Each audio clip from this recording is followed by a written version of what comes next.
एक समय की बात है। एक गांव में एक बिरजू नाम का आदमी अपने परिवार के साथ रहता था। बिरजू की गांव में ही एक मिठाई की दुकान थी। बिरजू की मिठाई के लोग बहुत ही शौकीन थे। बिरजू की मिठाई खाने लोग दूर दूर के गांव से आया करते थे। एक दिन शहर से एक आदमी रोहन बिरजू के गांव घूमने आया। उसने भी बिरजू की मिठाई की बहुत तारीफ सुनी हुई थी। वो भी बिरजू की मिठाई खाने उसकी दुकान पर गया।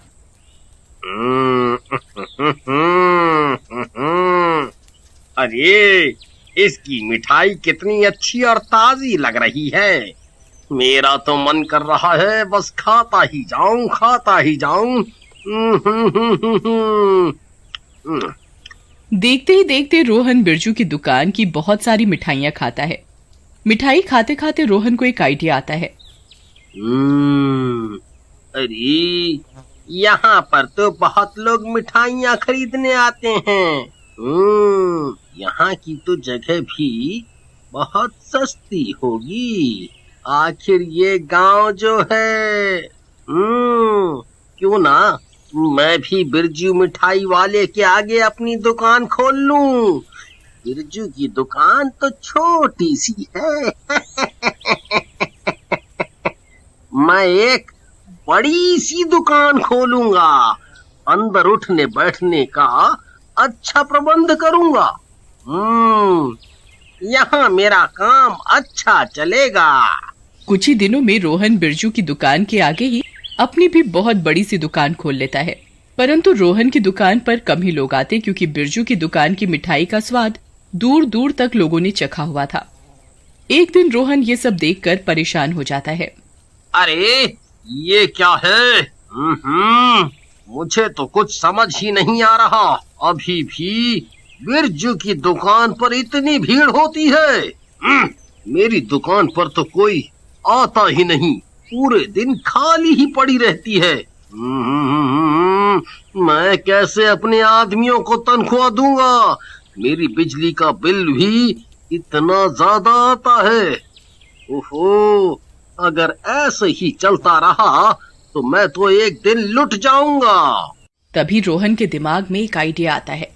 क्यों ना बिरजू की मिठाई में चुपचाप कुछ मिला दिया जाए, जिससे बिरजू के सारे ग्राहक मेरे पास आ जाएं और उसकी दुकान बिल्कुल बंद हो जाए।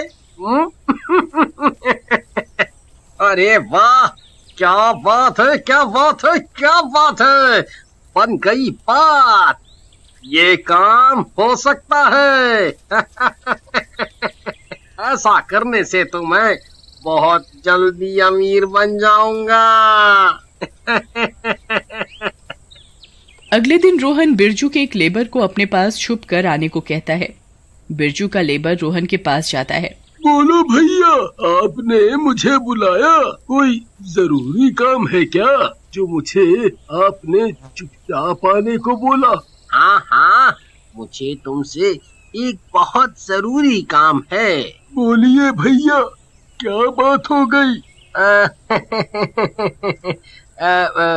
बात ये है कि मैं चाहता हूँ कि तुम रोज बिरजू की बनाई हुई ताजी ताजी मिठाइयों में चुपचाप जमाल खोटा मिला दो, जिससे तुम्हारी दुकान के सारे ग्राहक मेरी दुकान पर आ जाएं।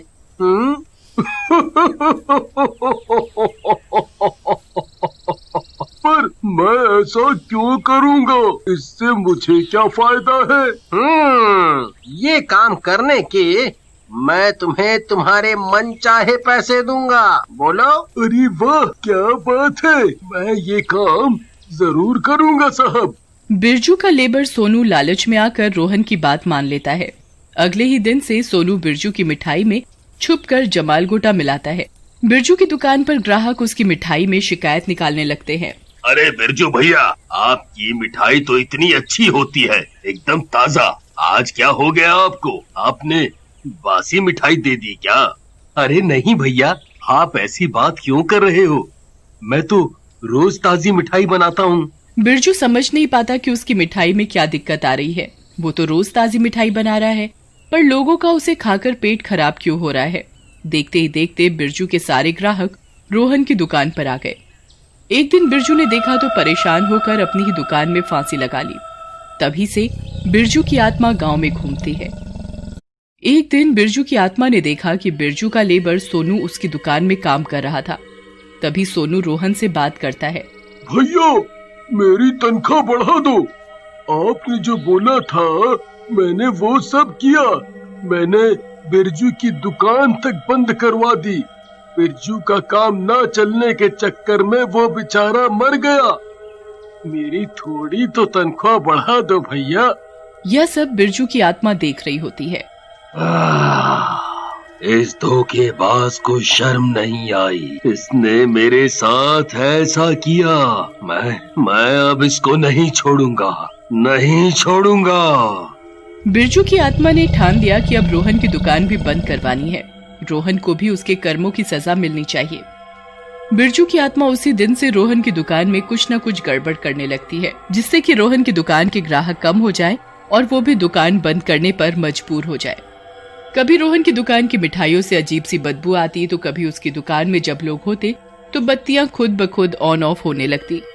तभी एक दिन रोहन ने देखा कि उसकी दुकान पर जलेबियां खुद ब खुद बन रही हैं। उधर कोई आदमी नहीं बैठा। ये देखकर रोहन बहुत परेशान हो गया। रोहन ये दृश्य देखकर जोर जोर से चिल्लाने लगा। अरे अरे आदमी लोगों, अरे यहाँ आओ। देखो देखो, हमारी दुकान में कोई है। हमारी दुकान में भूत है, भूत। यहाँ जलेबियाँ कैसे खुद ब खुद बन रही हैं। उधर कोई नहीं बैठा, कोई नहीं बैठा है। रोहन को परेशान देखकर बिरजू बाहर खुश होता है। तुझे तो मैं मजा चखा कर ही रहूंगा। तू ही मेरी मौत का जिम्मेदार है। मैं तेरा वो हाल करूंगा कि तू कभी भुला नहीं पाएगा।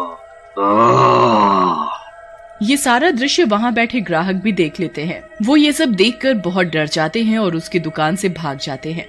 ऐसे देखते ही देखते रोहन की दुकान पर ग्राहक आने बंद हो जाते हैं। एक दिन रोहन दुकान में बैठा रो रहा होता है। ओफो, मेरी दुकान में भूत है। मुझे समझ नहीं आ रहा मैं क्या करूं। इस भूत को कैसे भगाऊं। ऐसे तो मेरे सारे ग्राहक ही खत्म हो जाएंगे। मैं भी दुकान बंद करने पर मजबूर हो जाऊंगा। रोहन रो ही रहा होता है कि तभी एक बहुत जोर जोर से हंसने की आवाज आती है।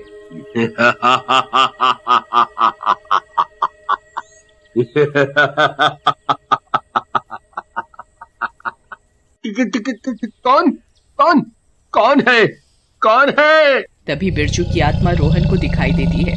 रोहन बिरजू को देखकर सकपका जाता है।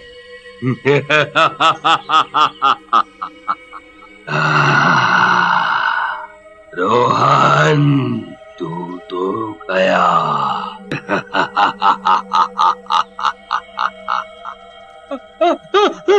अरे अरे अरे बिरजू, बिरजू, मैंने कुछ नहीं किया। मैंने कुछ नहीं किया। तुम्हें कोई गलतफहमी हुई है। मैंने कुछ नहीं किया। मुझे छोड़ दो, तुम मुझे छोड़ दो। अच्छा, तूने कुछ नहीं किया। तुझे क्या लगता है मुझे कुछ नहीं पता? मुझे सब पता है और मैं तेरा वो हाल करूंगा कि तू याद रखेगा। तू ये गांव ही छोड़कर चला जाएगा। तूने मेरी अच्छी खासी चलती हुई दुकान बंद करवा दी। आज मेरे बीवी बच्चे कितना परेशान हैं, तुझे कोई अंदाजा भी है? बिरजू, बिरजू, बिरजू भाई, मुझे माफ कर दो। मैं कभी कुछ नहीं करूंगा। मुझसे बहुत बड़ी गलती हो गई। मुझे माफ कर दो, मुझे माफ कर दो। तू अपनी बातों से पलट क्यों रहा है रोहन? तूने अभी तो बोला तूने कुछ नहीं किया। हाँ, मैं अपनी गलती मानता हूँ। मैंने ही तुम्हारी दुकान बंद करवाई। मैंने ही सोनू की मदद लेकर तुम्हारी मिठाइयों में जमाल घोटा मिलवाया। मुझे अपनी गलती का एहसास हो गया है। मुझे छोड़ दो, मुझे छोड़ दो। अरे ऐसे कैसे छोड़ दो? मेरे बीवी बच्चे परेशान हैं। मेरी अच्छी खासी चलती हुई दुकान तूने बंद करवा दी। मैं अपनी गलती मान रहा हूँ और जो तुम बोलोगे मैं वही करूँगा। मुझे माफ कर दो बिरजू भाई, मुझे माफ कर दो।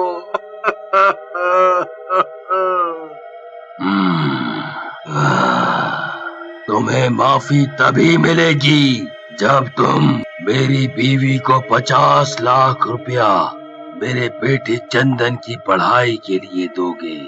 मैं नहीं चाहता मेरा बेटा अपनी पढ़ाई छोड़े। मेरे मरने के बाद मेरी बीवी को उसकी पढ़ाई के लिए पैसे चाहिए होंगे। वो किधर से इंतजाम करेगी? हाँ, साथ ही ये दुकान भी मेरे बेटे के नाम करोगे और ये गांव छोड़कर तुम दूर चले जाओगे। अगर तुमने ऐसा नहीं किया तो मैं तुम्हारा पीछा नहीं छोड़ूंगा।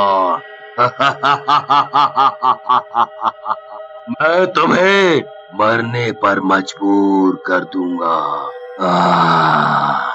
नहीं, मैं तुम्हारी सारी बात मानूंगा। मैं तुम्हारी सारी बात मानूंगा। सारी बात मानूंगा। रोहन अगले ही दिन बिरजू के घर जाता है और बिरजू की बीवी को 50 लाख का चेक पकड़ाता है। साथ ही वो दुकान भी उसके बेटे के नाम कर देता है। अरे ये सब क्यों कर रहे हो आप? जी वो दरअसल आपके पति बिरजू से मैंने कुछ उधार लिया था। मुझे पता लगा अब वो दुनिया में नहीं रहे तो मैं उनका उधार लौटाने आया हूँ। ये सुनकर बिरजू की बीवी बहुत खुश हो जाती है कि अब उसके बेटे चंदन की पढ़ाई आराम से हो सकेगी। कुछ ही दिनों में बिरजू की बीवी रोहन की दुकान को बिरजू स्वीट्स के नाम से फिर से खोलती है और वहाँ खुद बैठने लगती है। बिरजू भी चुपचाप वहाँ रोज आता और अपनी दुकान को चलता देखकर बहुत खुश होता।